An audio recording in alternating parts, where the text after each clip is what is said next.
बृहद स्नानागार का प्रमाण मोहनजोदड़ो से। देखिए सिंधु घाटी सभ्यता में अगर आप याद रखिएगा तो सिंधु घाटी सभ्यता का कुल क्षेत्रफल 12,99,600 वर्ग किलोमीटर था। सिंधु घाटी सभ्यता का आकार त्रिभुजाकार था। सिंधु घाटी सभ्यता का सबसे उत्तरी सीमा मांडा था, दक्षिणी सीमा तैमाबाद था और पूर्वी सीमा आलमगीरपुर था और पश्चिमी सीमा सुद का गेंडोर था। सिंधु घाटी सभ्यता नगर नियोजन प्रणाली पर था।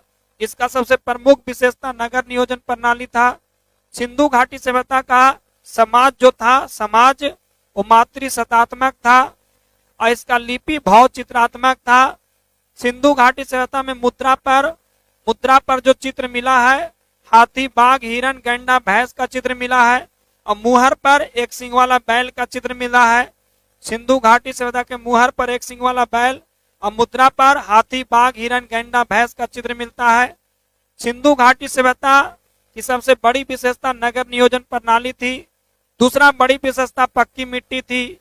पक्की मिट्टी को टेराकोटा कहा जाता था।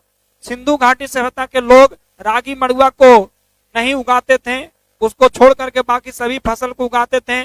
सिंधु घाटी सभ्यता का आपका जो है लोग, सिंधु घाटी सभ्यता के लोग तलवार से अपरिचित थे, तलवार के बारे में कोई जानकारी नहीं था।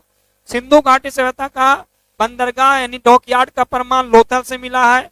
लोथल गुजरात में है, कलिबंगा राजस्थान में है, बनवाली हरियाणा में है, राखीगढ़ी हरियाणा में है, रोपड़ पंजाब में है, आलमगीरपुर उत्तर प्रदेश में है, मांडा जम्मू कश्मीर में है, तैमाबाद महाराष्ट्र में है। और अगर बात करें सुरकोटता, तो सुरकोटता गुजरात में है। सुरकोटता गुजरात में। मृतकों का टीला मोहनजोदड़ो को कहते हैं। सिंध का बाग मोहनजोदड़ो को कहते हैं और जुड़वा राजधानी हड़प्पा मोहनजोदड़ो को कहते हैं। और बहुत कुछ है, ध्यान रखना है।